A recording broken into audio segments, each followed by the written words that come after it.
Developing right now on Morning News Now, a new fight over tariffs. A dozen states now suing, hoping to stop President Trump's trade war. Wall Street bracing for another wild day of trading as the president threatens to reimpose those so-called reciprocal tariffs. We have team coverage with the latest on talks with key trading partners and how it could affect your bottom line. Also this morning, standing firm, the president of Harvard University speaking out against the Trump administration's demands for sweeping changes to school policy. We're taking on the most powerful man in the world. We are defending what I believe is one of the most important linchpins of the American economy and way of life, our universities. More from his exclusive interview with our Lester Holt. Plus, a holy pilgrimage for Pope Francis. Hundreds of thousands of worshipers gathering at the Vatican to pay their final respects to the Holy Father. We're going to take you there as funeral preparations get underway. And a shared struggle. New numbers show infertility rates are much higher than previously thought. We're going to unpack the challenges that so many people are facing. Good morning. Good to have you with us on a Thursday morning. Good to be back together after a variety of vacation and work and things like that. I'm Joe Fryer. And I'm Savannah Sellers. Let's begin our show with the economy and the battle over tariffs and that ongoing volatility in the financial markets. On Wednesday, U.S. stocks did close higher amid hopes the Trump administration was softening its stance on this trade war with China. Over the past few days, President Trump and Treasury Secretary Scott Bessent have indicated a willingness to do a deal with China. But this morning, Beijing says there have been no discussions with the U.S., despite the president saying yesterday that the White House was actively talking with China. Here's more of what the president said. We're dealing with almost all of them. Too many to fully deal with, but we're going to be fair to them. But we're dealing with a lot of countries right now, and could be with China. But maybe we'll make a special, a deal. It's still 145. I haven't brought it down. I said it's a high tariff. It is a high tariff, but I haven't brought it down. It basically means China's not doing any business with us.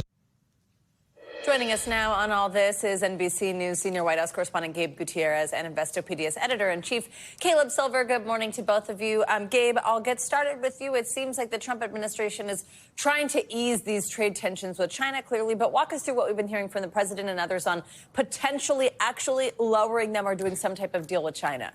Hi there, Savannah and Joe. Good morning. Well, as you said, this has been a back and forth that we've been hearing over the last several days. And President Trump saying yesterday that these talks were actively underway. But just a few minutes before he told reporters that, his Treasury Secretary, Scott Bessent, had said that, no, those talks were not underway just yet. And then a senior administration official told NBC News that they were underway just at lower levels, sub-cabinet levels. So there's still a lot of questions about where we're at right now. But the president yesterday saying that, yes, indeed, they are underway. And depending on how things go over the next couple of weeks, there could be a lowering of those tariffs with China. That's backing off a position he previously had where the administration insisted that those 145% tariffs were what they were going to stick with. But again, the president hearing from business leaders over the last several days. On Monday, the CEOs of three top retailers, Walmart, Target, and Home Depot, coming to the White House talking trade. The administration seems to be softening its tone when it comes to China. Savannah and Joe. So, Caleb, we have this softening tone, but we also have China saying there haven't been any talks yet. A lot of back and forth, a lot of uncertainty. How is that playing out in the markets? Yeah, just listen to what companies are saying. We're right in the middle of earnings reporting season, kind of report cards for the last quarter. PepsiCo is saying it's reducing its forecast. It can't depend on how consumers are going to be spending into the next quarter right now. We're also hearing anecdotal stories about people not tipping less, planning less summer vacations. So you're already feeling people getting a little bit tighter with their wallets because they're uncertain as well. So when you hear it from companies like the airline saying, hey, it's reduced luxury travel, we can't even give you a forecast, and Pepsi saying we can't give you a forecast, I think that's what's rattling the markets a little bit, because if companies can't see the future, how can investors see the future? Gabe, it also seems the president's set to face some more legal battles after a dozen states filed a joint lawsuit to stop these tariffs. What are they arguing, and has the White House said anything on that? Look, Savannah, yes, those 12 states sued the Trump administration, most of them led by Democrats, of course, but they're arguing that these tariffs were hurting the states' economies and their residents. They're saying that the tariffs are upending the constitutional order here. The White House is pushing back, much like you'd expect. They're calling this a witch hunt, saying that they will push back strongly against any attempt to stop these tariffs, and that it is up to the president and his administration to deal with foreign policy. This is something that President Trump has been talking about really for decades before he even entered political life. And so they feel they're well within their authority to enact these tariffs. Obviously, these 10 states are disagreeing right now, Savannah and Joe. So, Caleb, if we don't see any trade deals soon, what is that going to mean for consumers? Could we start to see shortages of some products, even empty shelves down the road? Yeah, but for different reasons than when we saw several years ago, right, during the pandemic, when everybody was trying to hoard and buy as much as possible. Why? Because it's called demand destruction, right? If consumers are feeling tighter, if we're spending less, if companies can't forecast and order enough inventory, they're just going to put less on the shelves. And I'm already seeing it anecdotally in some stores where you feel like, what happened here? It's Sunday afternoon. There's less supply. So you're already feeling higher prices, aisles 1 through 12 in the supermarket. You're going to feel it in import prices, obviously, with the auto tariffs, even though there's talk of loosening those. But it's this kind of rolling price increases from item to item, from sector to sector, that wears on consumers. And we're going to finally feel tapped out, spend less, and that'll slow the economy. All right, Caleb and Gabe, thank you both. The Trump administration is continuing its push to try and reshape higher education. On Wednesday, President Trump signed more executive orders. One seeks changes to the companies that accredit universities. Another calls for a review of the financial ties that colleges have with foreign donors. Now the president of Harvard is speaking out for the first time since the school sued the federal government. NBC Nightly News anchor Lester Holt has that exclusive interview.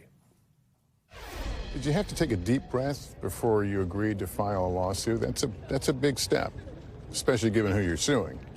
It is a big step, and it was more than one deep breath. That was a tough one. It was tough. Harvard President Alan Gerber on campus reflecting on the university's showdown with the Trump administration over its demands that the school accept government-ordered changes. Harvard accusing the administration of illegally withholding $2.2 billion in federal funding as a form of leverage. Among the list of the federal government demands, eliminate DEI programs, make broad changes to admissions and hiring practices. At the center of it all, allegations anti-Semitism on campus went unchecked. Is this really about anti-Semitism? I would say that at Harvard, we have a real problem with anti-Semitism. We take it very seriously, and we're trying to address it. There's no doubt about the severity of that problem. We don't really see the relationship to research funding at Harvard and other universities. They are two different issues. Garber said he had no choice but to fight back against what he believes is government overreach. What they are indicating is that they want to directly review who we hire on our faculty. That has implications for what kinds of views can be expressed on campus. They also want to be able to tell us who we need to fire. And they also want to intervene in our admissions processes. That is what we are objecting to. You're taking on the most powerful man in the world. We are defending what I believe is one of the most important linchpins of the American economy and way of life, our universities. How much pain can Harvard absorb here? We don't know how much we can actually absorb, but what we do know is that we cannot compromise on basic principles like defense of our First Amendment rights. Is this bigger than Harvard at this point? Of course it's bigger than Harvard because we look at what's at risk here.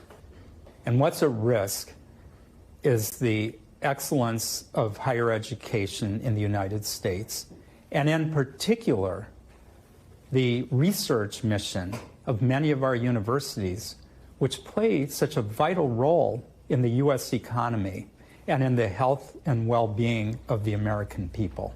One of Harvard's programs at risk due to the funding freeze is tuberculosis research. If the funding were to be suddenly turned on, how quickly could you get back to your work? It's a hard question because today we could start relatively quickly. 10 days from now, as the network unravels, the damage becomes irrevocable. Is this a fight you can win?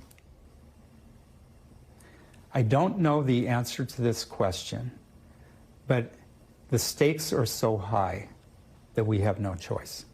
And our thanks to Lester Holt for that exclusive interview. Well, efforts to end the war in Ukraine appear to be stalling. President Trump accused President Zelensky of derailing peace talks yesterday while claiming a deal with Russia was very close. In a post on Truth Social, Trump said Crimea was lost years ago and is not even a point of discussion. He made the comments after high-level talks in London were postponed. Negotiations collapsed after Zelensky rejected a U.S. proposal that would require Ukraine to give up its claim to Crimea, which Russia illegally annexed in 2014.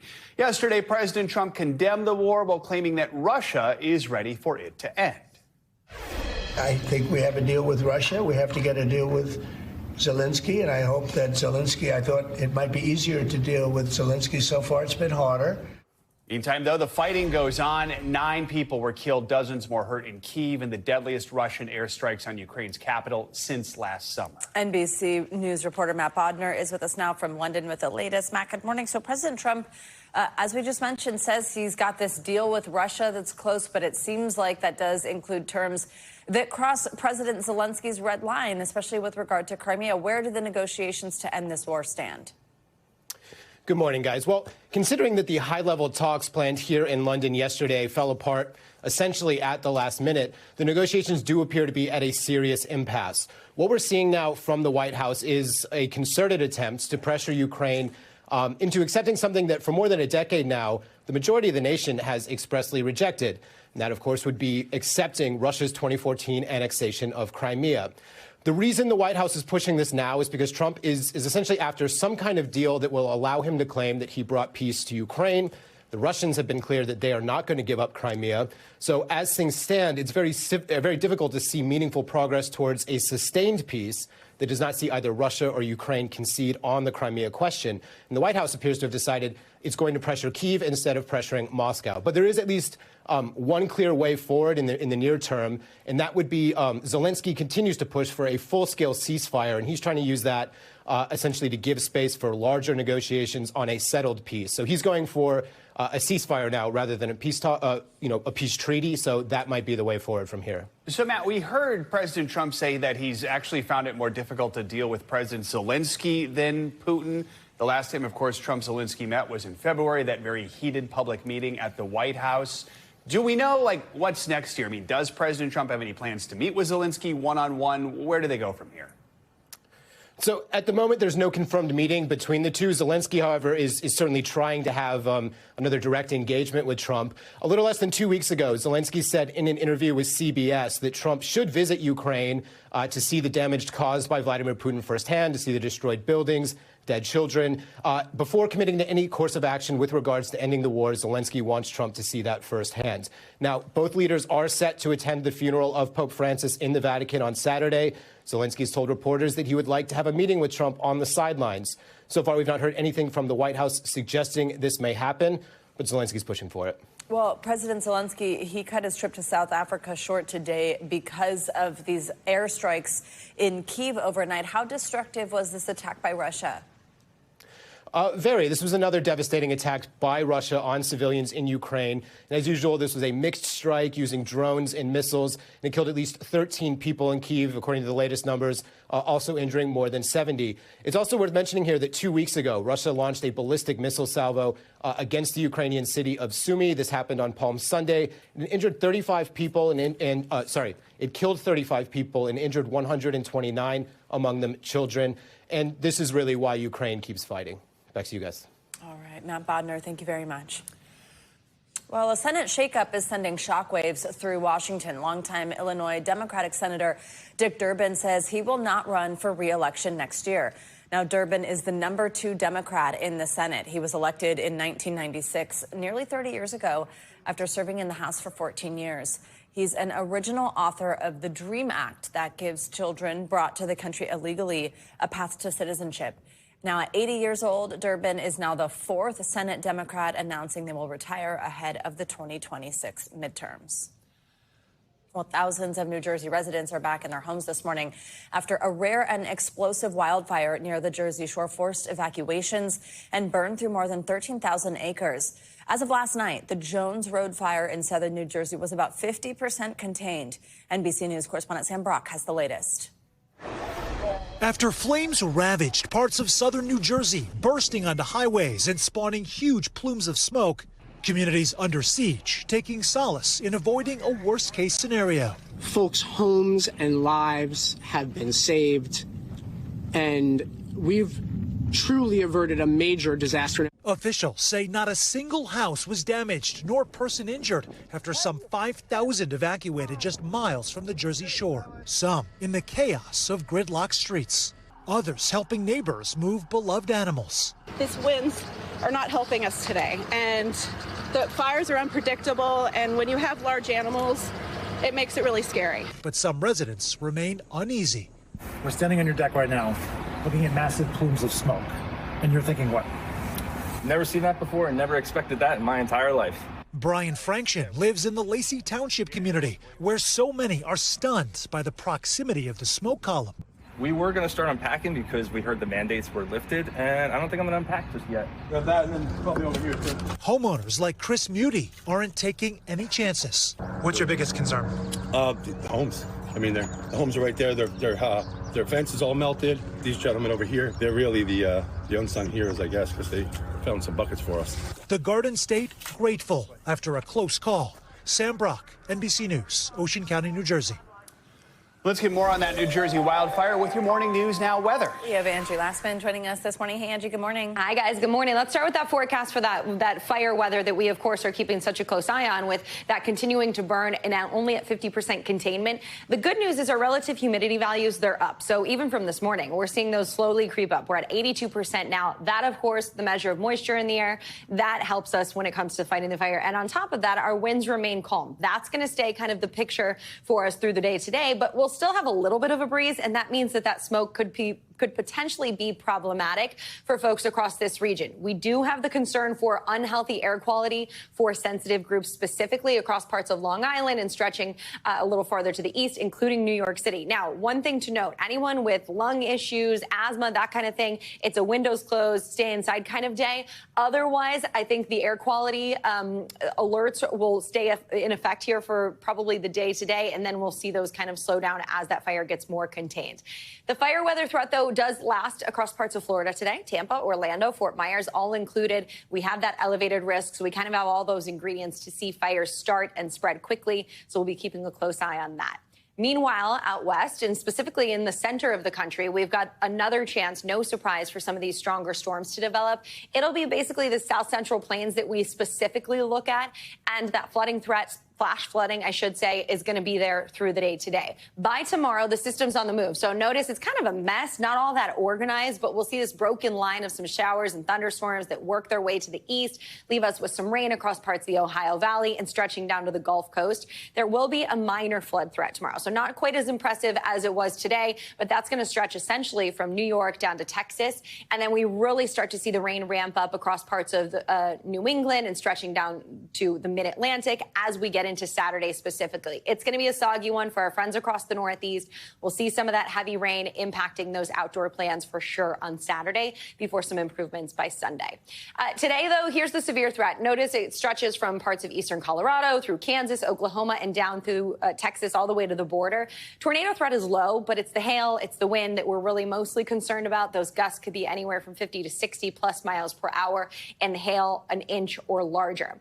Big picture, look for your rainfall through Saturday. You can see where we're really focusing the heaviest of the rain. Localized amounts up to 4 inches are going to be possible. And we've had kind of a couple repeat days of rain across parts of the southern plains, Dallas, Oklahoma City included in that. And these are just some of the spots that we'll watch for the potential for some flash flooding. You can see here's the risk today. It stretches from Des Moines through Wichita, Oklahoma City, and down towards Dallas. So heads up to folks there. Meanwhile, temperatures continue to be delightful across parts of the Great Lakes and the Northeast. I've been enjoying them out outdoors. We've got 80 in Baltimore today, 83 in Indianapolis, Iowa City, Paducah, Starkville, all ending up into the 80s. And we keep this going a little while longer. Tomorrow, 76 in New York, mid-70s for Roanoke as well. It'll be quite warm across the south, highs into the upper 80s for Gainesville, mid-80s for Dallas. And then as we get into the weekend, we really keep it fairly pleasant. Even that dip of temperatures from the low 70s on Saturday to the mid-60s on Sunday, that won't be bad. And we're back to the 70s in New York City on Monday. We'll see mild conditions across parts of Ohio, Indiana. Notice the 80s will be in place for parts of Texas and high 80s at that. We get back into our next work week with 87 in Fort Worth, 90s across parts of the Gulf Coast. We've got upper 80s across parts of the Southeast, guys. So spring, I mean, I was going to say spring is here, but this feels in some spots a little more like summer. Pre-summer. We can't decide what we want. Summer preview. Yeah, summer preview. Exactly. Let's go with that. At least it feels like we're actually out of winter. It does. And, right? Yes. It's not coming back around. I know. Don't jinx us, Savannah. And then it and snows. The flowers are in bloom. And it's just, Yeah. I'm happy. Okay. Thanks, Angie. You're welcome. There's much more to come here on Morning News Now. Later this hour, it's getting real. The deadline to get your new Real ID now less than 2 weeks away. What you need to know before you head to the DMV. First, after the break, prayers for Pope Francis will take you to the Vatican, where tens of thousands of worshipers are lining up to pay their respects. Stay with us. Welcome back. Thousands of worshipers are filing through St. Peter's Basilica this morning to pay their respects to Pope Francis. His body is lying in state in the world's largest church, where mourners will have until Friday evening to say their final goodbyes. Earlier, dozens of cardinals from all across the world escorted his coffin through Vatican City. That happened on Wednesday in a moving procession. A funeral for Pope Francis will be held on Saturday. Now, the date for the start of the conclave, which is how the next pope will be chosen, has not yet been announced. NBC News international correspondent Claudio Lavanga joins us live at the Vatican with the latest on this one. Claudio, good morning. So tell us what you're seeing this morning. Turnout, what's it like? Where are mourners coming from? What are they telling you? Hey, Savannah, Joe, good morning. Well, at least 50,000 people, the Vatican said, that have now paid their respect to Pope Francis since he's been lying in state behind me inside St. Peter's Basilica since Wednesday morning. As a matter of fact, the Vatican said that a lot more people than expected turned up, and there were still long queues overnight. It was meant to close at midnight, the Basilica, to the public, but they decided to keep it open to allow everyone who was there queuing to bid their farewells. So the Basilica has remained open until 5:30 in the morning, and then it has reopened once again at 7 in the morning, so it only was closed for an hour and a half. And there are still queues out there. I was just in St. Peter's Square literally half an hour ago, so there's thousands and thousands more people queuing up, but we do expect the most people tomorrow on Friday, because not only is the last day, they're going to have the opportunity to pay their respects to Pope Francis, but also because here it's a national holiday, so probably a lot of people won't be working. So that's when I expect the bulk of it. Back to you guys. Claudio, Pope Francis, he was praised and loved for his humility in life and now even in death. What's notable is his coffin is actually level with mourners rather than up on a pedestal. What other details are we seeing now, and what do we expect from his upcoming funeral that are just symbolic of his time as Pope?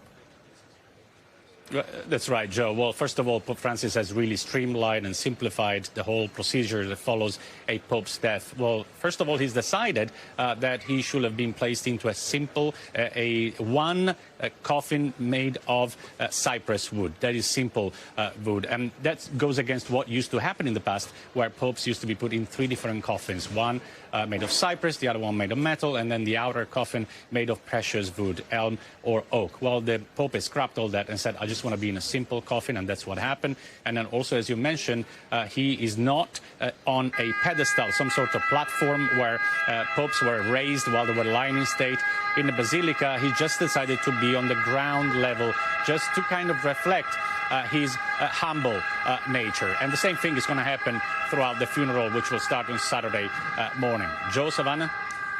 Claudia, we're learning more about the Pope's final hours, including even his final words. What can you tell us?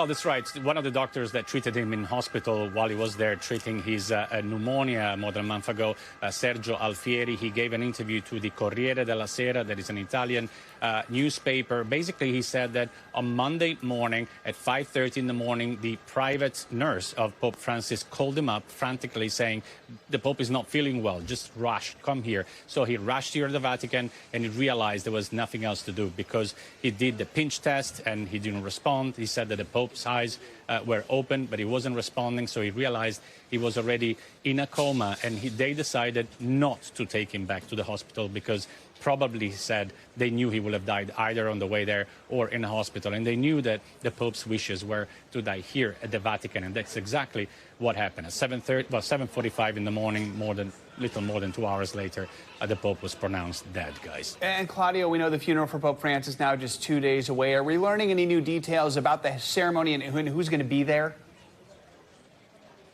Well, there's going to be a lot of world leaders who have already confirmed their attendance. Donald Trump and the First Lady Melania, of course, that already said that they will be here. Also, the President of Ukraine, Zelensky, and the First Lady of Ukraine, and many, many other world leaders. President Macron of France and many, many others, also religious leaders. So the world leaders really will be here on Saturday morning to pay the respects to one of the most beloved and respected world leaders, Pope Francis. Guys? All right, Claudio, thank you so much. Pope Francis is being remembered not just at the Vatican, but across the globe, especially in the Holy Land. In Jerusalem, a requiem mass for the Pope took place yesterday at a historic church that many Christians believe stands on the site of Jesus' crucifixion and burial. NBC News international correspondent Matt Bradley is in Jerusalem with more on the late pontiff's importance to the Middle East. We're here in the beautiful and really historic Church of the Holy Sepulchre here in the old city of Jerusalem. And that's where we've been hearing a requiem for Pope Francis. Of course, this was held by Franciscans, and that is a very significant order to Pope Francis, even though he was a Jesuit, because Pope Francis was the first pope in history to take the name Francis. But this church itself was particularly significant to Pope Francis. This was one of the first places he visited once he assumed the papacy back more than 10 years ago, and the Middle East was a very significant place for him. He regularly called for peace in the Gaza Strip, as he called for peace throughout the world, and it was only about a day before he died that he called for peace in the Gaza Strip, right up until his last breath. 2 days before he died, he did something that he was doing almost on a daily basis for the last year and a half, phoning up and personally speaking to Catholics in the Gaza Strip, even as they endured the horrific war that has been going on ever since October 7th. This is a man who took a very significant interest in the plight of the poor in the global south, but it was the cause of peace that we heard time and time again, and that really also became one of his signatures. Now, he also reached out to Muslims, to Jews, to Buddhists, to Hindus. This was a man who saw his role as leading the Catholic faith as reaching out to other faiths. And it's one of the reasons why people of faith throughout the world are going to be looking to Rome to see who takes up the pontificate next. But also, folks here in Jerusalem and throughout the Middle East are going to be looking to Rome as well, wondering if the next pope will have the same emphasis on global peace. Matt Bradley, NBC News, Jerusalem. Thank you, Matt. All right, coming up, it is a struggle more common than you might think. Infertility, it's impacting the lives of 1 in 6 people worldwide. Our friend Dr. Lucky Seacon joins us next with a look at the challenges so many people are facing right now. This is Morning News Now.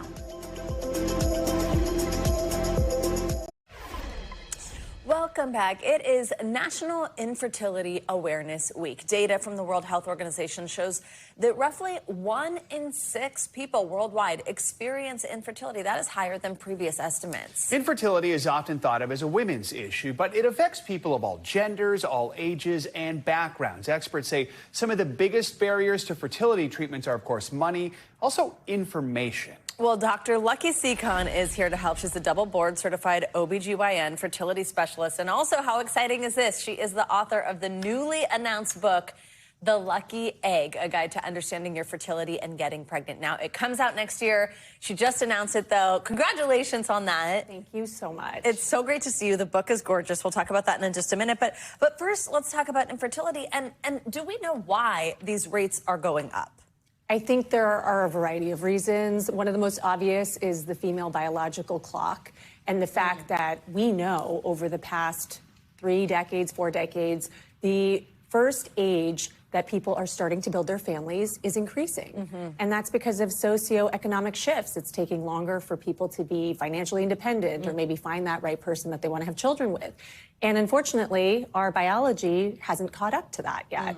And so we know that we have decreasing egg quantity and quality as we age, and that's definitely a contributing factor. But it's also on the male side, something that's increasing in prevalence. There are studies that have documented decreasing sperm counts over the years, and we think this is because of rising rates of obesity, exposure to environmental toxins. So they think there are there's multiple factors involved here. Let's talk about online information, because we know a majority of men and women actually go online to try and get information about infertility. What are some of the biggest myths that you hear? Why is it so bad sometimes to try and depend on the internet to get this information? There are so many things on Instagram. It's crazy. I think it points to the fact that there's a major knowledge gap. Most people think about their fertility when they're in high school health class, and then not again until they're actually in a situation where they're trying to get pregnant and maybe things aren't going well. And so it's almost out of fear and desperation, and also there's stigma and shame attached to it. So people aren't always talking or asking their doctors the necessary questions, and they're going online late at night and falling prey to a lot of scams and gimmicks. People with infertility are a vulnerable population, and so often they're the ones who are going to be targeted and being sold supplements or get pregnant rich, schemes. And this is really harmful because not only does it waste resources like your money, but the most valuable resource, which is time. Absolutely. So it's just incredible what modern medicine has been able to accomplish when it comes to this and to building families.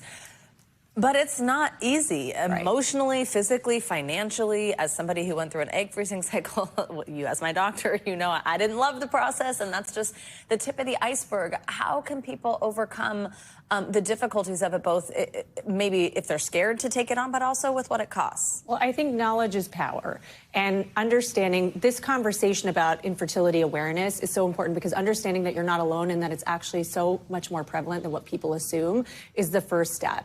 I think understanding that when you walk through the door of a fertility clinic to get testing and potentially treatment, it's not that you're going to go to the most aggressive form of treatment. Not everyone needs to do IVF. And I think there's a lot of fear and anxiety surrounding that.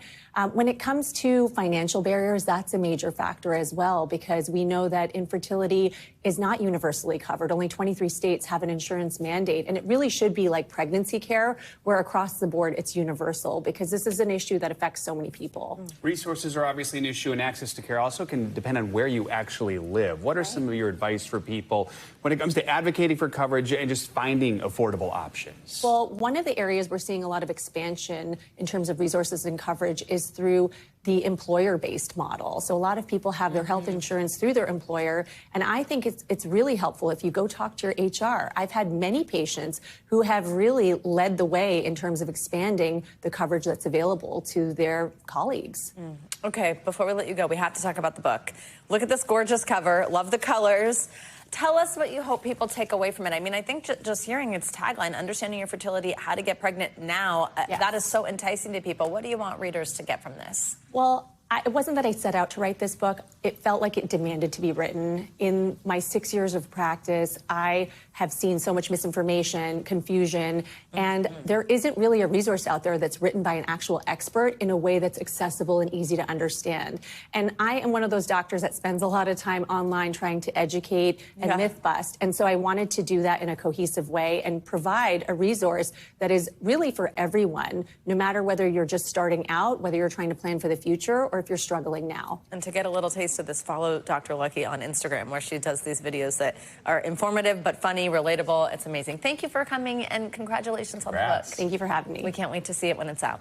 All right, coming up, a real pain. Lines at the DMV getting longer, less than 2 weeks from the deadline to get a real ID. So what happens if you don't get yours in time? We'll have the answer. And waste not, want not, how Goodwill is working to keep old, unwearable clothes out of the landfill. Morning News Now will be right back.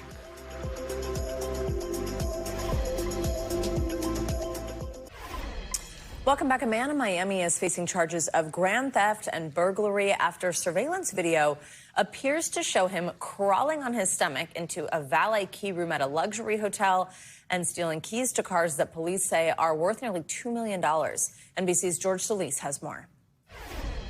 This video from inside a Miami Beach high-end hotel valet key room showing an unusual entrance to what police say led to a high-end crime. Miami Beach police say the suspect, seen here, stole keys for nearly $2 million worth of luxury vehicles, including a Rolls-Royce and a Mercedes G-Wagon. Authorities say the man in the video is 24-year-old Gregory Yurdy Jr., who in the end, quote, couldn't slither his way from Miami Beach PD. Watch again. Police say after the keys were taken, Yurdy attempted to evade detection by once again low-crawling out of the room. How critical was the video in this case? The video was extremely crucial, and it was actually the key to the investigation.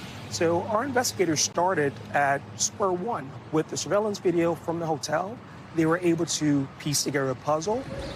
The investigation began last July when authorities say several cars were reported stolen from the Setai Hotel on Miami Beach. Now, according to police, surveillance camera captured a black Cadillac Escalade tailing one of the cars that would eventually be stolen out of this parking garage. Two unidentified men get out, steal two cars. That SUV later returning, leading to the theft of two more cars. What's your first name? Police say this footage shows Yurdy trying to rent that same Cadillac Escalade connected to those robberies. Authorities pointing to a black beanie and gray sandals matching those of the suspect in the valet room. What he did days prior is he connected with a private citizen, asked to rent his vehicle. That citizen recorded him for insurance purposes. And luckily he did, because had it not been for that crucial piece of evidence, we probably would not have identified our offender. Once identified, Yurdy surrendered to police. He's charged with 4 counts of grand theft and burglary. Good morning, Judge. Yurdy's attorney writing in a statement provided to NBC News, at this early stage, we remind the public that Mr. Yurdy is presumed innocent, and we strongly caution against rushing to judgment based on initial reports or selectively released surveillance footage. So far, despite evidence of accomplices, police say no other arrests have been made. So we apprehended our main guy. However, this investigation still remains open. It's still very active, and we're seeking the public's help. Yurdy is currently being detained in Miami. His bond set at more than $40,000.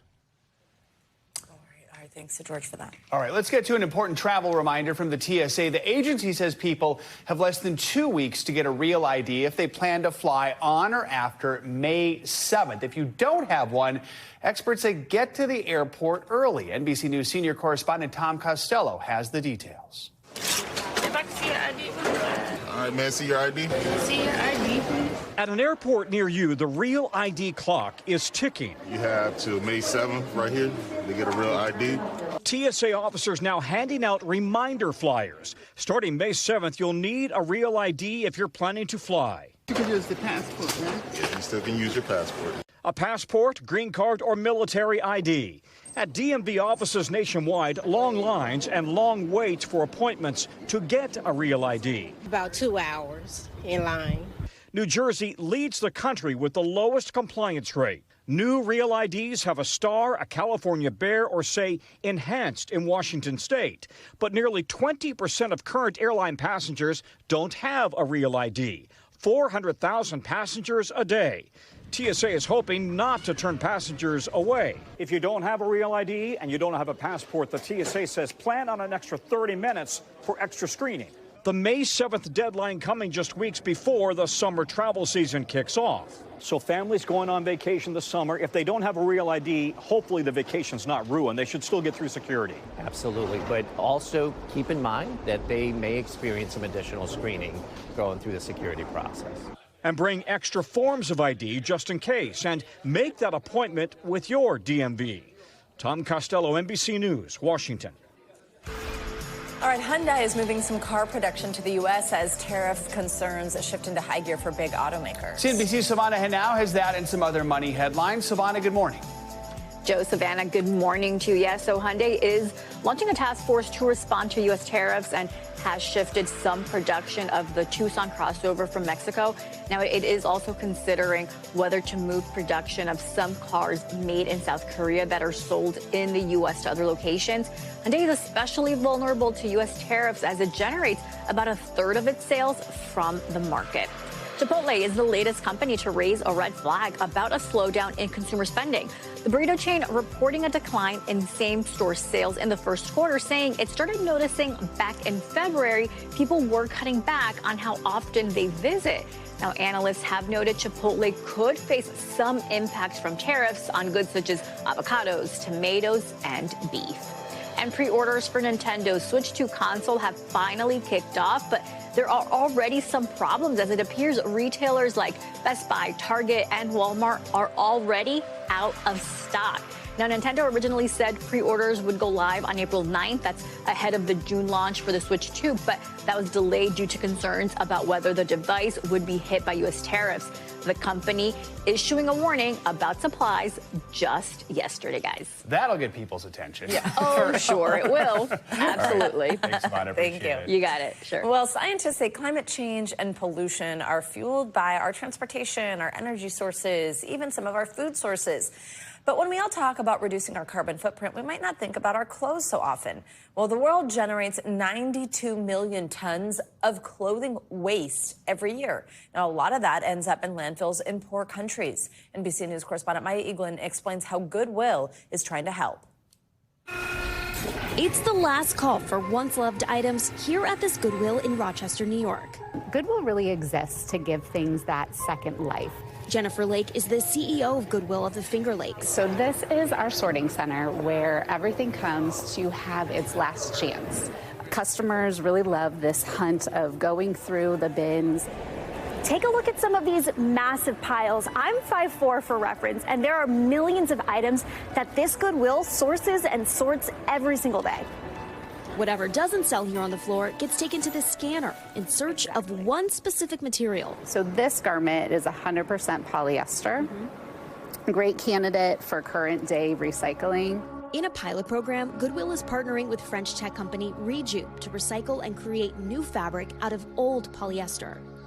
Once scanned, if it's made of mostly polyester, it can be shredded, then melted into pellets and recycled into new polyester yarn. Other companies are also trying to recycle clothing or lower their carbon footprint. But Matthew Allen with Reju says the company is pioneering this new technology in Europe and the U.S. Our process uses about 50% less energy than the process that is currently utilized to make new or virgin polyester.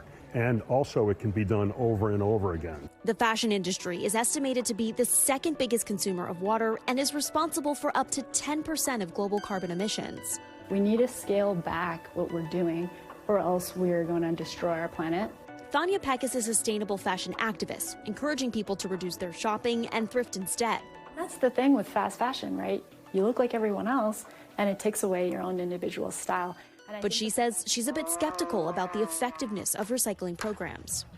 How are we going to tackle the waste in textiles if we can't even do something simple like recycle plastics? We have to come up with some type of circular model that's not linear that will actually be productive for the future. Realistically, it could take several years before the funding and technology get something like Reju's recycled fabrics to scale. So we had someone who maybe saw this idea and thought, this is too expensive, this is going to take too long to accomplish, it's not realistic. What would you tell them? I would say that we can't afford not to do this. Otherwise, we're going to need another planet to handle all of our textile waste in the next 10 to 20 years. Maya Eaglin, NBC News. That is pretty neat. Coming up, the future of football has arrived. The NFL Draft Day is here. We'll look at some of the top talent on track to go pro. Stay with us. This is Morning News Now. Welcome back. We are just hours away from football fans across the country welcoming their team's newest stars at this year's NFL Draft. The top college football players in the country are counting down the minutes, hoping to hear their name called from the stage in Green Bay, Wisconsin. NBC News correspondent Kaylee Hartung is here with more, and she'll tell us which players to watch out for tonight. Hey, Kaylee, good morning. Hey, Savannah, you know as well as I do, Green Bay is a football town. And for the next 3 days, Lambeau Field will be the center of the NFL universe. It all starts tonight. Yes, 32 players will hear their names called, and then they'll forever be known as first-round NFL draft picks. It's the night childhood dreams come true as the NFL Draft takes center stage in Green Bay, Wisconsin. Miami quarterback Cam Ward is widely expected to be the #1 pick, needed in Tennessee to help the Titans turn their fate around. I'm going to be happy with every team I go to, so I'm just trying to play football. While last year's draft made history with 6 quarterbacks selected in the first 12 picks, this year's class comes with its own flair. Like Kentucky's Maxwell Hairston, whose stock is on the rise. I think the smile on your face draft night is going to be as big as it has ever been. It's going to be so big, I'm not going to be able to control it. The ball-hawking cornerback ran the fastest 40-yard dash at the Combine. What do fans of that team need to know about who they're getting? Man, they're getting a high-energy, positive, happy, and competitive corner. And Travis Hunter, the rarest of prospects, making plays as both wide receiver and cornerback for Colorado. I think first day in the building, they're going to see how much I can handle and see what I can take in and see how I perform. While his college quarterback, Shedeur Sanders, is ready for primetime action of his own. His dad, Hall of Famer Deion Sanders. I know I'm ready and I'm prepared, and I know I'm the best quarterback available. Over the next 3 days, 257 players will hear their names announced. Once my name gets called, I'm just going to have to take it all in. And for the 17 prospects invited to walk across this stage, the safest bet is that they'll show up in style. How much thought and effort went into picking out your draft night outfit? I can't wait to pull that one out. Just know it's details on the inside, and it's even more details on the outside. The entire family is included, even through the dog in there. Even the dog is included in the suit. I love it so much. I cannot wait to see it. And all the accessories, of course. Now get this. Some mock drafts have Max Hairston projected to be selected by the Packers in Green Bay. Savannah, that could be a moment of the night that we are talking about tomorrow. Oh, my goodness. I have to give Laura Jarrett credit for this. She called the NFL draft the Met Gala for the NFL. No, it's so true. I'm like, obviously, that's what I care about is the fashion of it all and to see them later. But also, I'm a CU buff, so we're so excited. Big night. Big night. It really is a big ahead. night. We love it. All right, Kaylee, how exciting. Thanks so much. Well, finally this hour, we've got a heartwarming reunion between a boy and his 4-legged hero for you. Last week, we told you about a 2-year-old Arizona boy who was found miles away from home and brought to safety thanks to a rancher's dog named Buford. Reporter Gabriela Becerra from our Phoenix affiliate was there for their much-anticipated reunion. For all that he did in bringing this young man home. I just look at a miracle, and I'm never going to forget it, so I'm living that every day. 2-year-old Bowden Allen is home safe after taking the adventure of a lifetime, walking 7 miles through rugged terrain, avoiding wild animals and major injuries along the way. It's all thanks to his new friend Buford. Bowden and Buford reunited for the first time since the Anatolian Pyrenees found the toddler in the wilderness and walked him to safety. He definitely walked the whole way, and it was crazy. I got Buford with him for a mile, and I got in the rocks and I lost his track, but he was with him for at least a mile from my house. The Yavapai County Search and Rescue Team is ensuring everybody knows what a good boy Buford is. They made him an honorary member and even gave him this vest to prove it.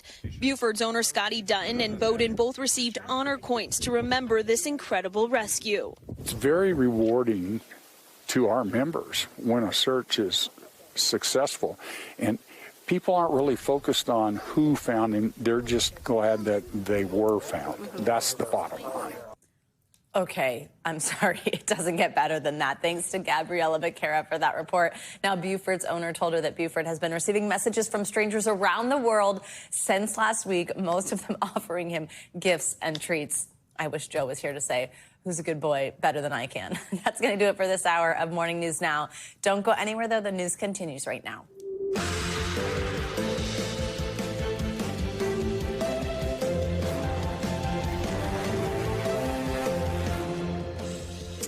Good morning, and thanks for kicking off your Thursday with us. I'm Savannah Sellers. Joe will be with us in just a moment. Right now on Morning News Now, deal or no deal, even more trade turmoil coming from the White House this morning.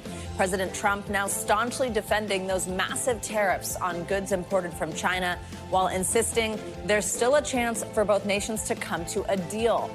It's all serving as the backdrop for yet another rocky week on Wall Street. We've got more in just a moment. Also this morning, the People's Pope. Tens of thousands flocked to join the hours-long lines to pay their respects to Pope Francis, with St. Peter's Basilica staying open into the night. The latest on the arrangements for Saturday's funeral as the world prepares to say goodbye. Plus, clearing the air, an eye-opening new report from the American Lung Association revealing nearly half the country lives in areas with failing air quality grades. Why climate change could be one factor behind this troubling trend. And later in the hour, one heck of a peck. A woodpecker is ruffling feathers in one Massachusetts community, drilling into dozens of cars. Why experts say love might be to blame. And you know what's so great about that one? Joe's going to be the one to bring us that story in just a little bit. Thanks again for being with us. This morning, China is pushing back against claims by President Trump that his administration is talking with Beijing over a trade deal. The Commerce Ministry said there were, quote, no negotiations on the economy and trade between the U.S. and China. Chinese goods, of course, they currently face that 145% U.S. tariff. The comments come after U.S. stocks closed higher on Wednesday after the president appeared to soften his stance on China and signal the potential for making a deal here. NBC News senior White House correspondent Garrett Haake joins us on this. Hey, Garrett, good morning. Hey, Savannah. Look, there are a lot of confusing signals here. The president does seem to be softening his tone when it comes to those 145% tariffs he placed on China. And he suggested, including to me yesterday, that the negotiations to lower them are welcome or perhaps even already underway. But now his Treasury Secretary, his top economic advisor, and several Chinese officials all say meaningful talks have not started, which likely means more economic pain before any kind of tariff relief is realized. This morning, trade war confusion. China pushing back after President Trump indicated that the U.S. is negotiating with the world's other biggest economy. We are going to have a fair deal with China. It's going to be fair. Are you talking to them actively now? Actively. Everything's active. Mr. President, has there been any direct contact between the U.S. and China for trade at all? Yeah, of course. Yeah. And every day. Overnight, multiple Chinese officials denying that there have been talks. One saying, quote, there are no trade negotiations between China and the U.S. Any claims about progress are unfounded. Another adding, quote, if it's a fight, we will fight to the end. If it's a talk, our door is open.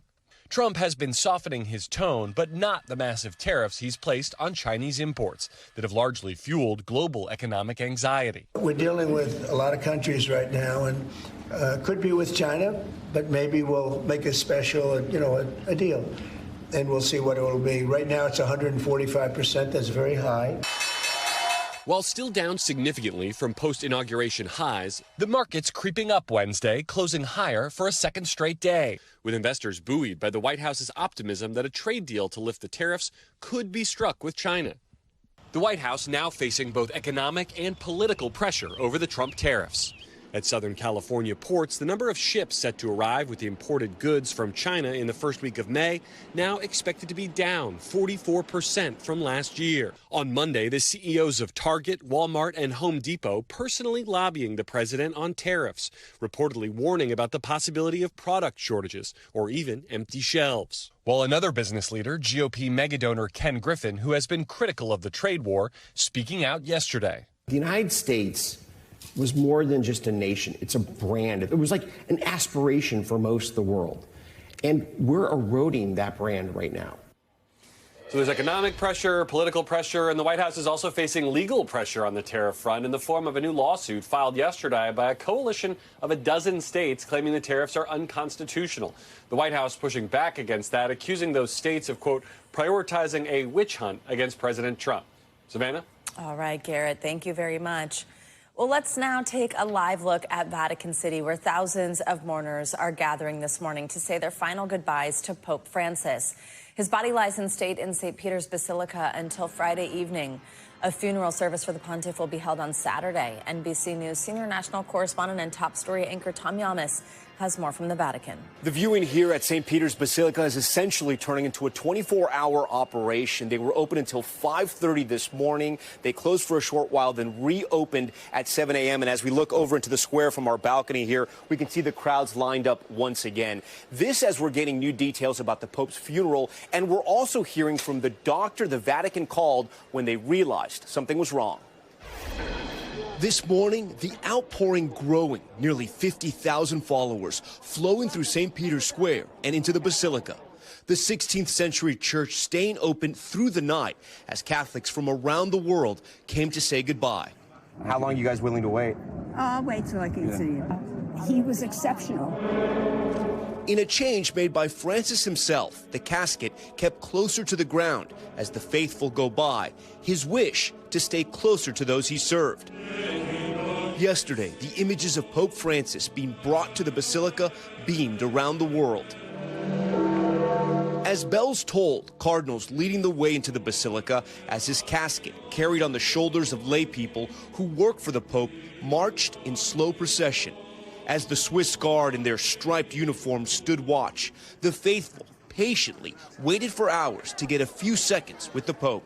I saw him and I could say goodbye. Walking in, it's such a surreal place, and it's very holy, and seeing the body and just remembering everything that he stood for is very important. Cardinal Timothy Dolan of New York sharing his prayer. I said, on your behalf, I offered some prayers for our beloved Pope Francis. This morning, the Pope's doctor opening up to an Italian newspaper, Corriere della Sera, about the Pope's final moments last Monday, saying, quote, his eyes were open. I tried to call him, but he didn't answer. There was nothing more to be done. He was in a coma. Now, preparations are underway for the Pope's funeral on Saturday morning. Platforms being built as security ramps up at St. Peter's Square. Modern technology embedded through Vatican City. Cameras watching every square inch. These soldiers armed with guns that scramble frequencies to prevent drones from being controlled in the area. As they prepare for the weekend, here thousands are still saying their last goodbyes. Emotions running high as the massive crowds bid the People's Pope a final goodbye. And this morning, the Vatican releasing the libretto for the Pope's funeral. This is essentially the program and run-of show. We see some of the gospel readings that the Pope wanted to have in his Mass, along with the saints he also wanted to honor. The Vatican says the Mass should run about 90 minutes. It's set for Saturday morning, 10 a.m. local, 4 a.m. Eastern. All right, Tom, thank you so much. Well, this morning, efforts to end the war in Ukraine appear to be stalling. President Trump accused President Zelensky of derailing peace talks yesterday while claiming a deal with President Putin was, quote, very close. It comes as Russia carried out its deadliest airstrikes on Kyiv since last summer. NBC News Chief International Correspondent Keir Simmons joins us with the latest. Hi, Keir, good morning. Hey there, good morning. The Kremlin this morning saying Russia continues, quote, the work with the U.S. side, and that President Putin stands for peace that respects Russia's interests. Still, the Kremlin accusing Ukraine of propaganda, while a Ukrainian lawmaker brands the U.S. peace plan a surrender. This morning, a massive strike on Ukraine's capital. Russia reducing residential buildings to rubble and killing 9, including 6 children, Ukrainian officials say. Again overnight, families in Kyiv sheltering underground amid the barrage. President Zelensky cutting a foreign trip short, saying Russia, which rejected a 30-day ceasefire, is avoiding, quote, tough pressure and accountability. The Trump administration ramping up the pressure on Ukraine. President Trump declaring yesterday that Putin is ready for a peace deal. I think we have a deal with Russia. We have to get a deal with Zelensky. I thought it might be easier to deal with Zelensky. So far, it's been harder. The vice president in India saying it's time for them to either say yes or for the United States to walk away from this process. High-ranking U.S. officials dropping out of peace talks in London. A U.S. proposal to recognize Russia's capture and annexation of Crimea would violate Ukraine's constitution, Zelensky says.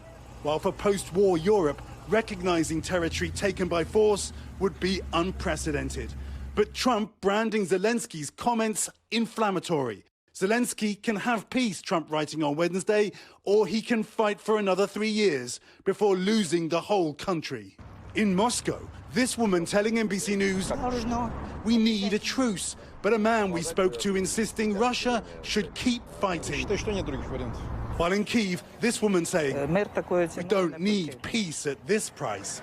Battle-hardened views, making compromise harder.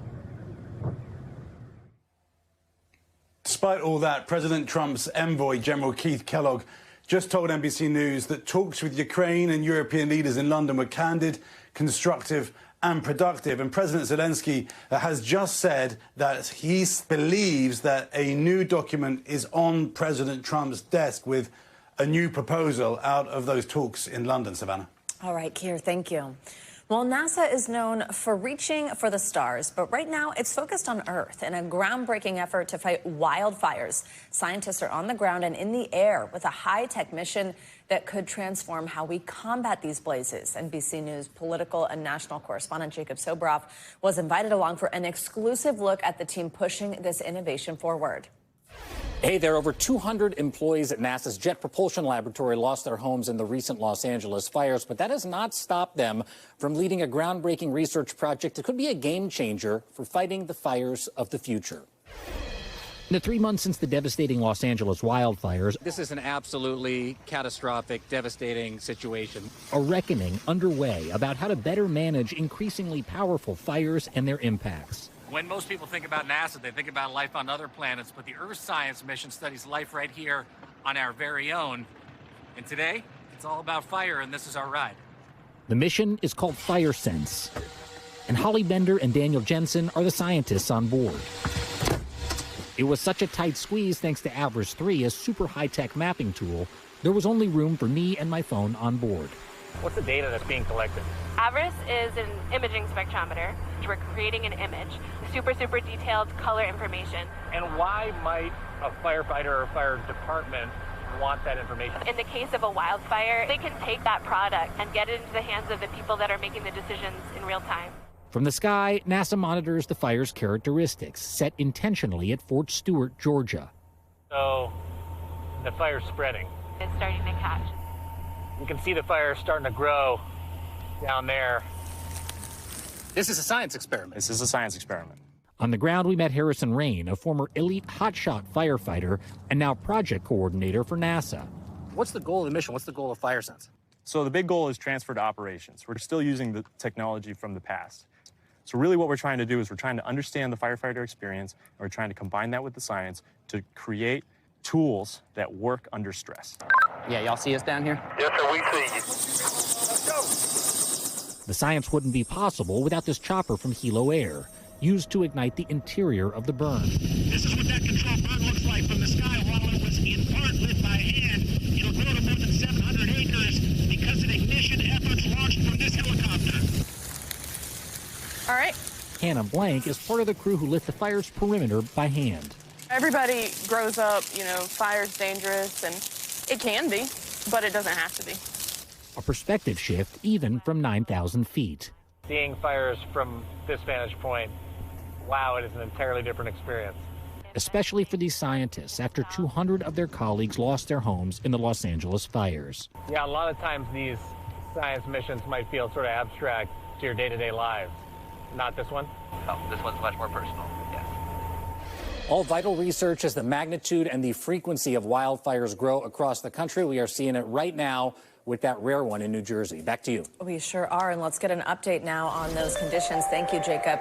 That's surrounding the Jones Road fire in New Jersey. With a look at your morning news now weather, Angie Lastman's here with us. Hey, Angie. Hi there, Savannah. We've got, of course, good news when it comes to the weather conditions that we're going to see for firefighters continuing to combat that fire through the day today. Of course, it's 50% contained, but we've got relative humidity values that are up over 80%. That's always a good indication. With our winds down to about a calm speed, we're going to see that kind of stay in place here at least through the day today. We will see winds maybe pick up just a little bit and kind of disperse some of that smoke. This has already been a problem over the past 24 hours since that fire started burning, and it's making a difference when it comes to air quality. You can see across these orange shaded areas, we do have the potential for unhealthy air for sensitive groups. So anyone that's kind of sensitive to particularly bad air quality, folks with asthma and such, of course, inside and with the windows closed is going to be your best bet. We've got those air quality alerts across this entire region. Those aren't going anywhere through the day today. We'll see, likely they will be still with us even into tomorrow, but here's the deal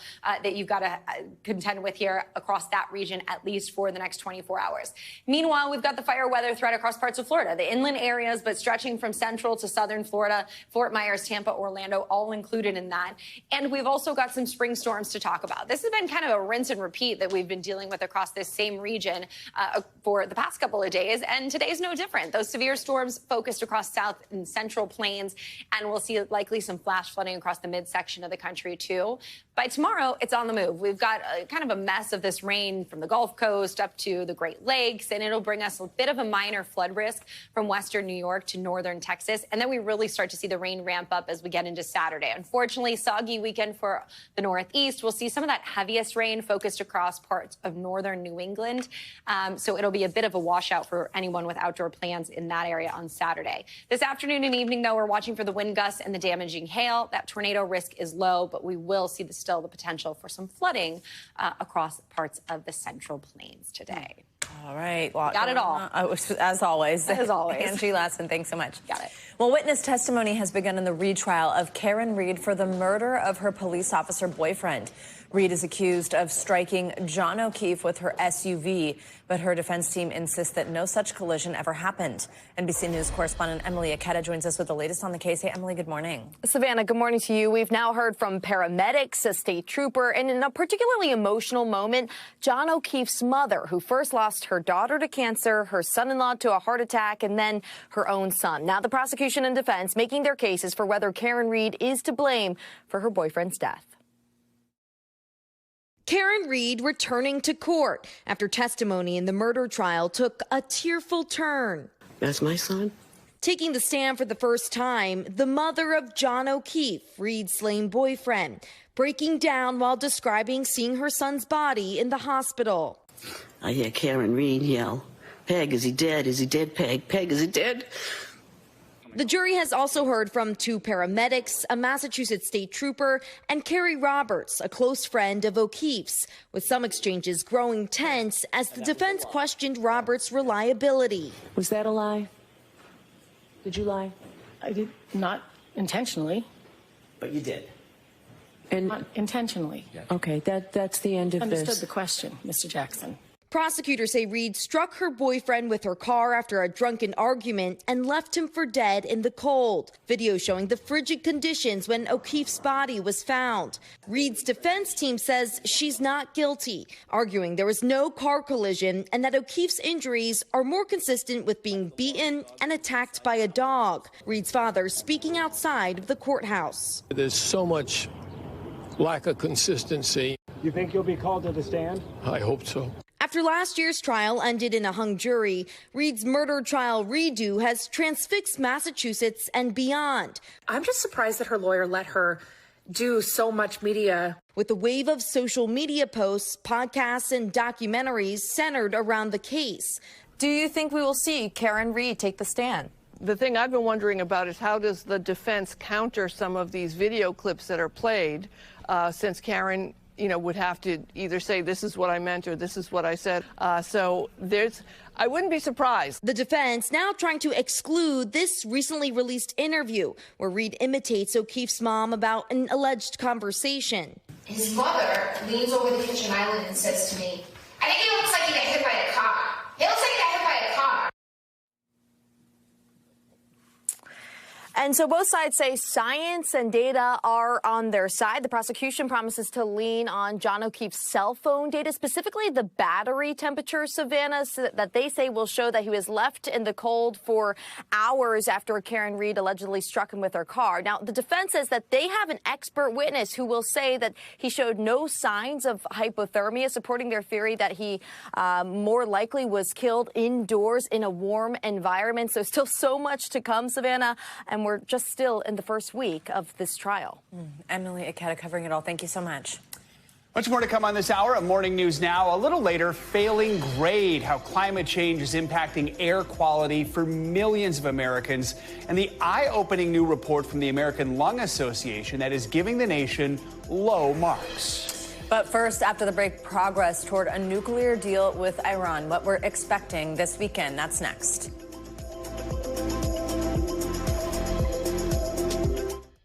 Welcome back. There is optimism for a nuclear deal with Iran. Talks between Washington and Tehran are set to enter a new phase this weekend. A so-called expert-level meeting, originally set for yesterday, Now pushed to this Saturday. On the same day, a third round of indirect talks between U.S. and Iranian diplomats also scheduled to take place in Oman. Iran's regime is hoping to get relief from economic sanctions in exchange for limiting its nuclear program. But there are still some signs of strain. Yesterday, Iran's foreign ministry slammed the U.S. over a fresh round of sanctions targeting the country's energy sector. NBC News chief foreign correspondent Richard Engel joins us now from Tehran. Richard, NBC News, the only Western news organization on the ground in Iran at the moment. Just tell us how people there are reacting to these negotiations and if the sanctions are lifted, just how that could change people's lives there. There is an air of optimism here that you can feel. It's palpable. When you walk down the streets, people have been giving me thumbs up. Sometimes I'm mistaken as a tourist, and they think this is a great sign that Americans, Westerners are starting to come here. The currency, the Toman, has been going up against the dollar, not just because the dollar is going down, but because people are hopeful, and maybe that hope is giving them some confidence that there will be a deal, that there could be sanctions relief, and they believe if the sanctions are lifted, that this country's economy could thrive. Right now, Iran lives in an economic and diplomatic box. It has very few allies around the world, very few legitimate trading partners because of sanctions.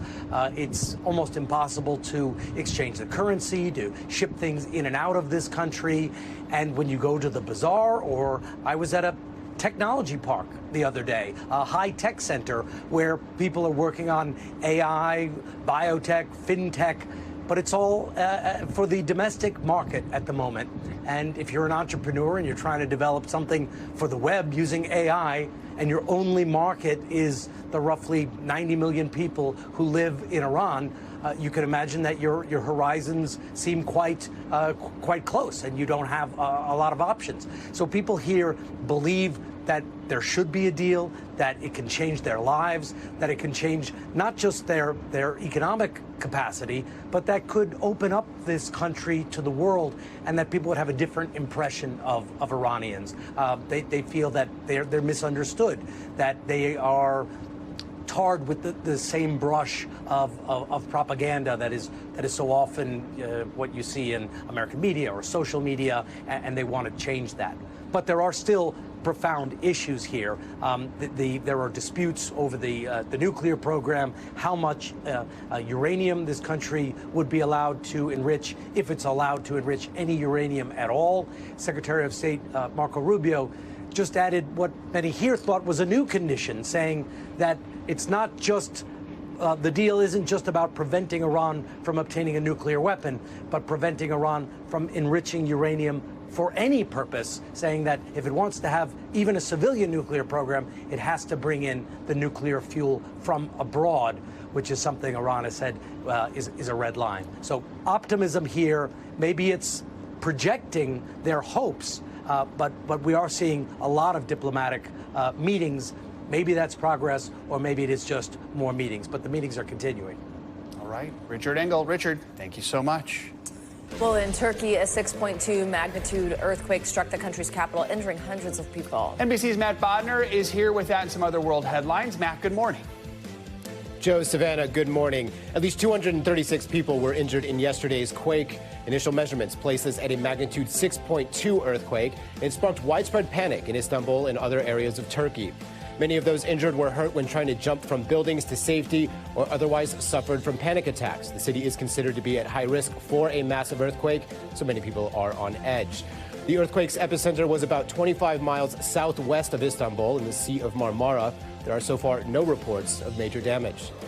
Moving along now to India, where gunmen killed 26 tourists in Indian-controlled Kashmir on Tuesday. Prime Minister Narendra Modi has pledged to bring those responsible to justice and pursue them, quote, to the ends of the earth. These remarks came from his first speech after the attack, and he added, quote, I say to the whole world, India will identify, track, and punish every terrorist and their backer. Yesterday, India accused Pakistan of supporting, quote, cross-border terrorism. For decades now, the two sides have been at odds over control over the Kashmir region. We'll wrap up this hour right here in London. Sotheby's Auction House has announced that it will put up for sale a set of the first 4 editions of William Shakespeare's collected works. The starting price, $6 million. The sale was announced yesterday on Shakespeare's 461st birthday. It'll take place on May 23rd. This will be the first time since 1989 that a complete set of Shakespeare's originally published collected works will go for sale. There are 4 editions, and the first one saw just 750 copies printed in 1623. Wow. About 230 are known to survive to this day. Oh my gosh. Back to you guys. Printed in 1623, is that what you said? That's amazing. That's incredible. I'm glad we're still finding ways to celebrate Shakespeare's birthday, yes, too. 461st. Me too. Thanks, Matt. Me too. Coming up, clearing the air. After the break, we're going to dig into an alarming new report that's giving areas where nearly half of Americans live a failing grade when it comes to air quality, where climate change fits into it all. That's next.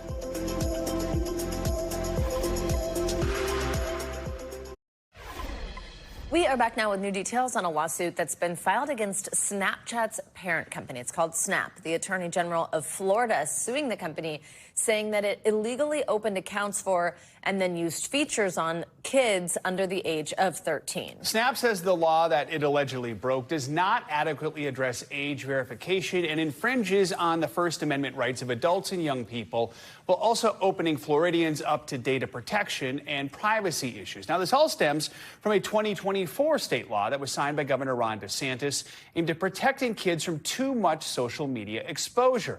Florida now says that Snap violated this law by letting users infinitely scroll, getting push notifications, and using features like auto-playing videos. For more on this, let's bring in NBC News legal analyst Danny Cevallos. Danny, thanks so much, as always, for being here. So part of the suit claims that Snapchat's design makes it addictive, which is basically the features that Joe just laid out that I'll note don't sound that different from a lot of social media platforms. But that is essentially the business model here of all these companies. So is this a legal issue for them? Yes, it is. And yes, it's true that these apps are designed for scrolling to infinity, as we all know.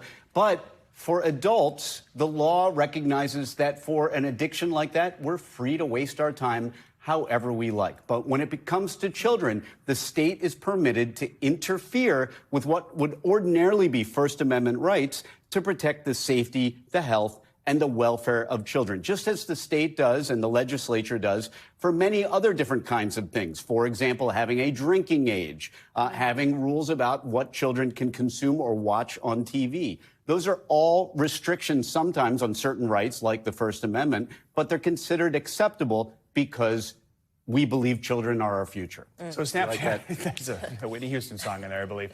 Snapchat says this is a free speech issue. It's evoking the First Amendment. Is that the strongest argument here? Yes. Well, that's their best argument because as it stands, it appears that they could be in violation of a Florida law. But Snapchat will try to invoke its own First Amendment rights and the First Amendment rights of its users. And as we talked about, the First Amendment can be a powerful protection. But when it comes to children, they simply don't have the same First Amendment rights. A classic example is schools. School districts can interfere with students' First Amendment rights. And the standard is only, is it disruptive to classroom activities? That would never work with adults. That standard would be considered unconstitutional. But we have different standards for children because the state is, to some degree, entrusted with protecting their health, their safety, their morals, and their welfare. Danny, we've seen similar lawsuits, against basically all of the major social media platforms here. How does this one seem different? Well, you do have an allegation that there's a violation of a state statute that was recently signed into law. But here's the thing with technology.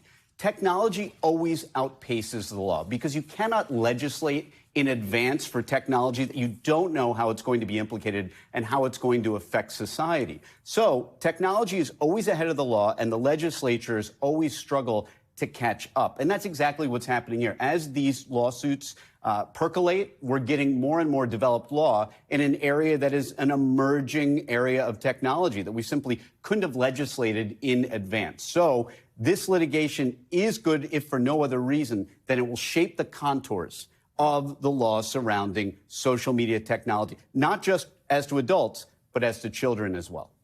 Fascinating stuff. Danny Cevallos, thank you. This morning, we're taking a closer look at a new report from the American Lung Association on the nation's air quality. Yeah, the report revealed that 156 million people lived in areas with unhealthy air that earned F grades, actually, for ozone and particle pollution.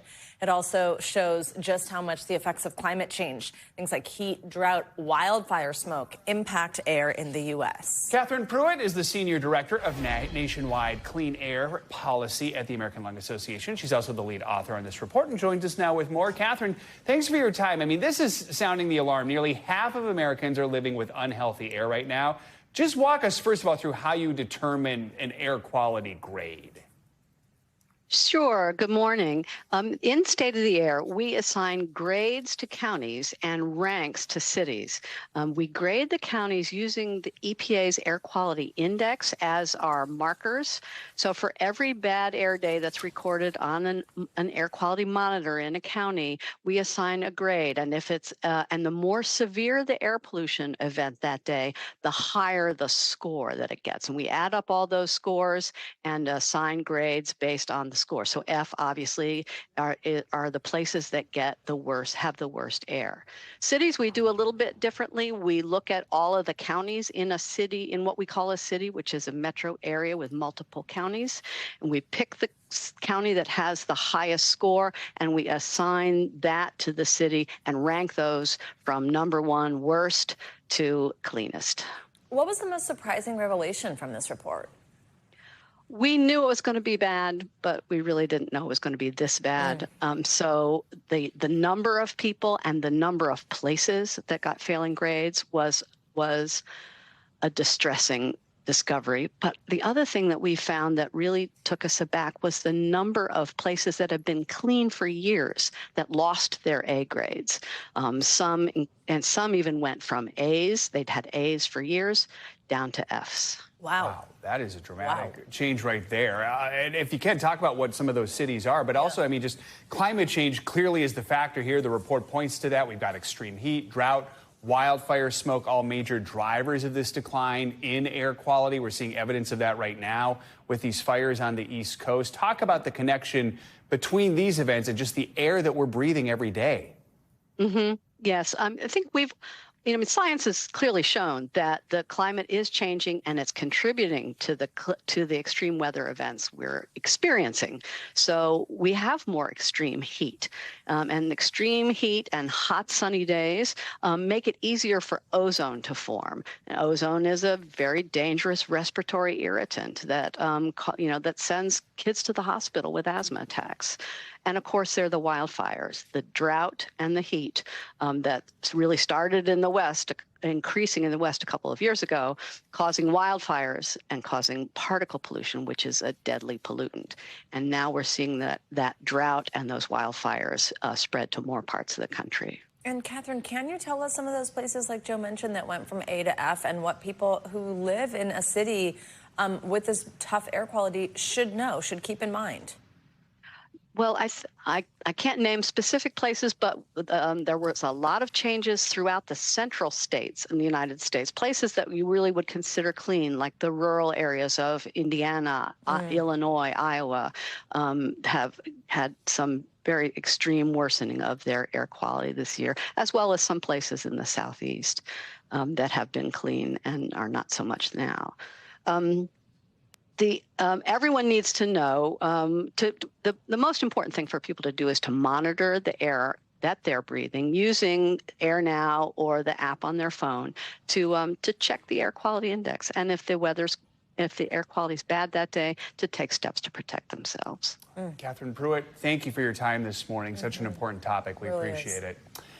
Coming up, Q and Pay. After the break, the viral waiting games playing out across the country. Lengthy lines at mega hot restaurants and stores becoming so common, especially on social media. But is that saucy new slice of pizza really worth hours of just standing around?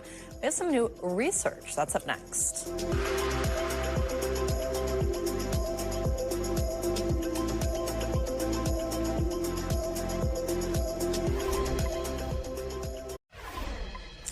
Welcome back. Let's get to that trend that has people everywhere questioning what is worth the wait. Yeah, we're talking about those long lines of people standing outside restaurants and stores for everything from A slice of pizza to a mini tote bag. NBC News correspondent Morgan Chesky joins us now with more on this. Morgan, good morning.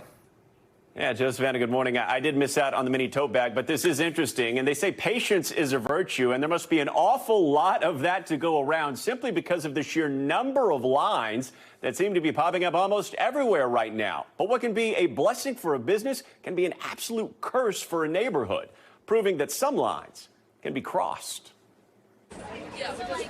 At businesses across the country, the waiting game is on. Look at the size of the line. You're telling me you're going to wait an hour in a line in the rain for a slice of pizza? As people file into line after line. I literally just walked past like 8 instances of people waiting in line. What's at the end? Sometimes a mystery. Time to play another round of what are people in New York City waiting in line for? But often a viral sensation, like these mini tote bags that caused a big stir and major heartbreak for those who missed out. Sold out, guys. I'm gonna cry. I didn't make it. That FOMO, fueled by social media, where influencers often hype up the latest must-haves. The craze even mocked on SNL. Wait in a big dumb line. Little girl with a crazy line for a bagel that went viral. For pizza that went viral. Of course, there's plenty of waiting for the mundane too, like these long queues frustrating many at the DMV, made even worse by the rush for real IDs. This is like crazy. But in Los Angeles, the line outside Community Goods is almost considered a rite of passage. So the wait right now is about 45 minutes, but I'm told on the weekends, that can be double. Those in line happy to chat while they wait for the famed matcha latte or treat. Are you surprised to still see this many people coming? Honestly, no. No, because I think it's become such a cultural phenomenon. The beloved local coffee shop, exploding after going viral on TikTok, drawing celebrities and lines, still going strong. I feel like TikTok did its job because this is a place you go to get the coffee, get the food, and take the TikTok and post it. One survey found 92% of people who waited in line for a specific food said it was worth it. What's more, 74% said they'd do it again. But as more folks choose to spend hours of their life in lines, any line I see, I don't care how long it is, I'm like, if they're waiting, I'm there. Coexisting with these snaking scores of people is causing real headaches. Like this NYC bagel shop, which was threatened to be evicted after its line became a nuisance for neighbors. But where there's a line, there's always someone looking to skip it. Some even willing to pay for a personal line sitter to do the waiting for them. I just got paid $300 to stand in line for 3 hours. Still, others wouldn't miss out on this moment of stalling serenity. I actually love waiting in line because then I get to listen to an audiobook while I wait, and it's just very calming. And in the end, good things do come to those who wait. Was it worth the wait? Honestly, yeah, every time it's worth the wait. Now, I'm sure everybody has their own internal strategy on how to best take on lines, but here are some tips to keep in mind next time you find yourself with a long queue of folks. Try to visit off-peak hours. You can be successful with that. And check those reservation apps. Even if a restaurant or cafe is booked up, you can be notified when an opening does come available. And if you're a patient person, you can always outwait the line. But Joe, Savannah, word of the wise, some of these trendy spots, you could be waiting an awful long time to get in. I'm curious, so everyone has that internal deadline of when they're no longer willing to wait. What is it for each of you? I'm right at about an hour. Anything over that, I'm out. Oh, 15 minutes. I just find the next place that's going to be trendy. I mean, do the research. You don't have to wait in the long line. There's no like object like that tote bag thing. I don't get at all. But if I like really wanted the type of food, I'd probably hang in there. But I'm more like once I start, I'm committed. I would stay as long as it takes, because otherwise I feel like I wasted my time. All right, thanks, Morgan. Appreciate it. Fun one. All right, let's get the latest readout on unemployment out just this morning. We've got CNBC's Silvana Henao back with us with that and some other money news. Hey, Silvana, good morning. Savannah, Joe, good morning to you. Yeah, we are just getting a fresh snapshot on the economy and the labor market. We've got jobless claims. U.S. applications for those jobless benefits rose modestly last week as businesses retain workers despite fears of a downturn. We got jobless claim applications inching up by 6,000 to 222,000. The expected was 220,000. All right, Google is demanding some remote workers come back to the office 3 days a week or risk losing their jobs. Now, that's according to internal documents viewed by CNBC. Google has been downsizing some teams in an effort to streamline operations and prioritize spending on infrastructure and AI. Now, Google began offering some full-time employees voluntary buyouts at the start of this year. And Disney recently announced a half-price ticket offer for kids this summer, and now it's helping families save on food. Starting next year, those who book a Disney travel package can get a free dining plan for children ages 3 to 9. To qualify, here's what you need. Your package must include a stay at a Disney Resorts Collection hotel and a dining plan for everyone 10 and older. It is a limited time offer, and all guests in the same room must be on the same package, which also must include theme park tickets, guys. All right. Thanks, Savannah. Appreciate it. Yeah. Well, later today, the most exciting prospects in football will be officially introduced to the big leagues at this year's NFL Draft. For the first time, get this, the draft is going to take place in Green Bay, Wisconsin, which is, of course, the NFL's smallest city, with the first of 7 rounds kicking off tonight at historic Lambeau Field. For more on what to expect at the draft, we are once again joined by Baker Machado, host of Front Office Sports Today, premiering live April 29th on YouTube. Coming Finally, up. yes. There you go. Congrats on that, Baker. Thank you, Great to guys. have you. Okay, Tennessee Titans get the coveted #1 pick. Yep. Who are we expecting? They are on the clock, yeah, and pretty much this is the only surefire person that everybody agrees that's going to be picked is Cam Ward, the quarterback from Miami.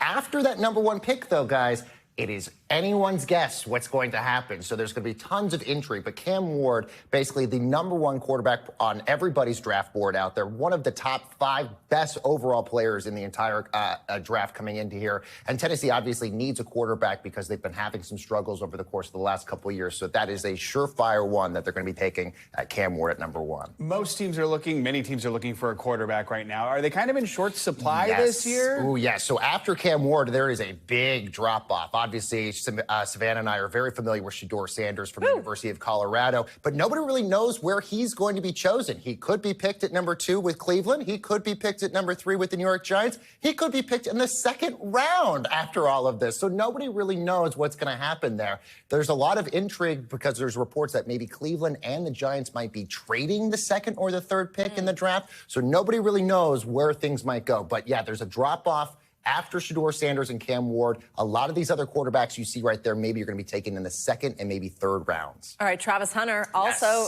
go Buffs. Yes, go Buffs. Yes. Another big name. Yeah, so we think maybe Travis Hunter likely could go #2 to Cleveland. But again, it's anyone's guess. He could fall anywhere to 3 or 4.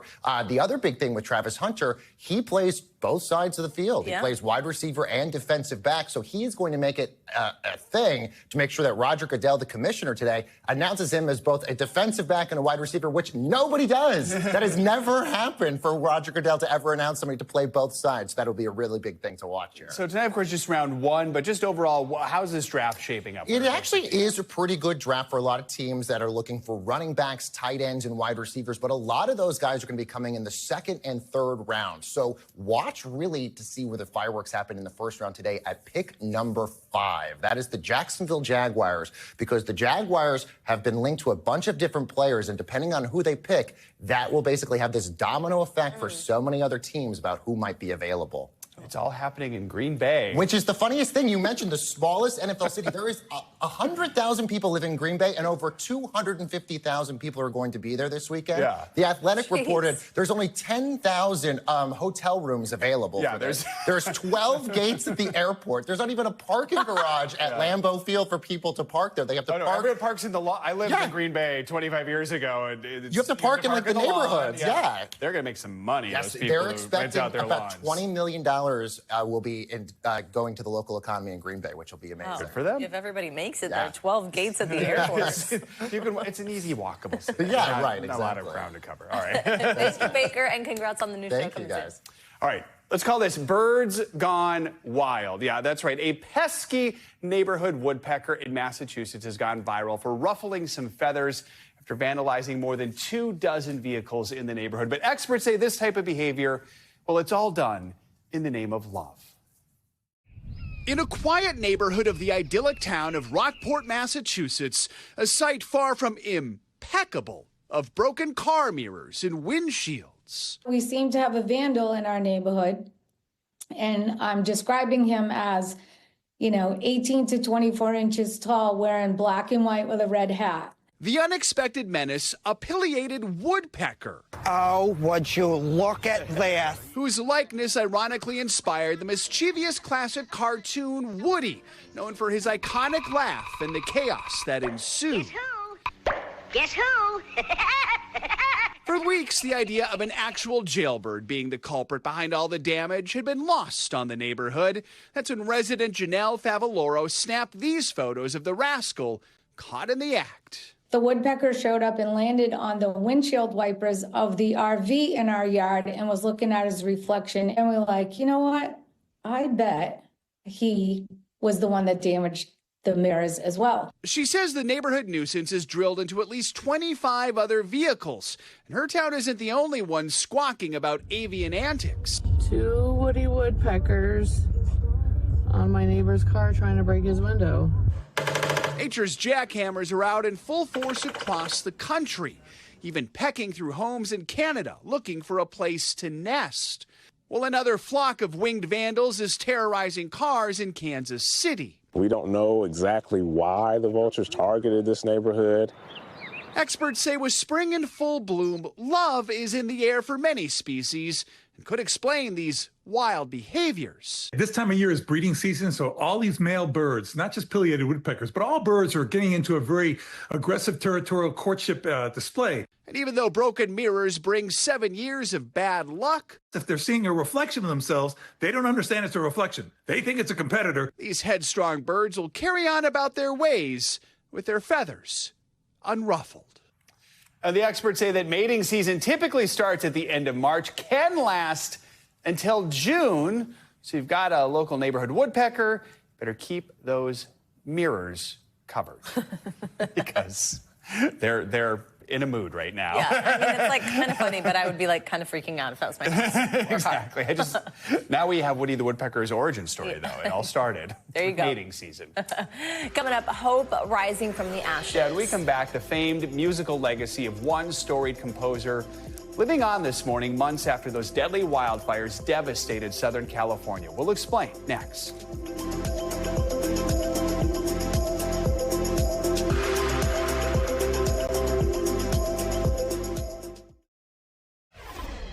Finally this hour, a classical music archive is rising from the ashes in L.A. The treasure trove housing the works of famous musical composer Arnold Schoenberg was decimated by the Pacific Palisades wildfires earlier this year.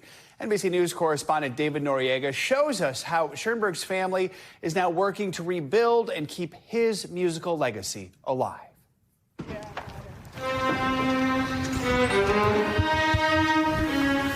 The LA wildfires destroyed untold billions of dollars in property, but they claimed invaluable cultural treasures too. This lot in the Pacific Palisades used to house a vast archive of music by one of the most influential composers of the 20th century, Arnold Schoenberg. It was quite large, yes. The archive was managed by Schoenberg's son, Larry. The house was here. They're going from here back.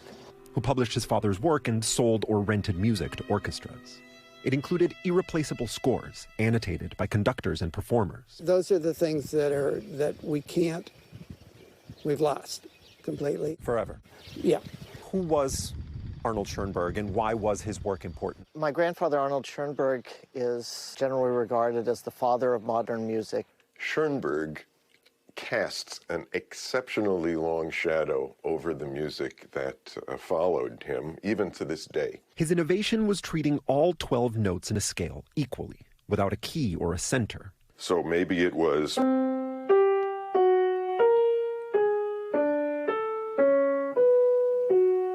whatever it is. That set of tones would then make up the germ upon which a piece was based. It could be jarring and abstract, but it was liberating. It transformed music the way modern artists transformed painting. And the influence is clear in everything from film scores to jazz. Schoenberg was Austrian, and as a prominent Jewish intellectual in 1930s Germany, he fled the year Hitler came to power, eventually landing in Los Angeles, where many of his descendants live today. For families like ours who came as refugees with this sort of cultural legacy from Europe, it was really important for us to keep these things. And so when a fire like this comes through, it's devastating. But just as Arnold Schoenberg lost everything and made a new life in L.A., his family is finding a new way forward. Larry Schoenberg never made much money as his father's publisher. Our goal was to make these things accessible, available as easily as possible. That was the main thing. We were not very good at business. The goal now is to rebuild the archive digitally, making it resilient and easily accessible to musicians around the world. It's forced us to do something a little more quickly than we anticipated we were going to have to do, but that's good. Keeping the music alive for listeners and players of the next generation and beyond. David Noriega, NBC News, Los Angeles. Amazing. That's going to do it for this hour of Morning News Now. The news continues right now. Thanks for watching. Stay updated about breaking news and top stories on the NBC News app or follow us on social media.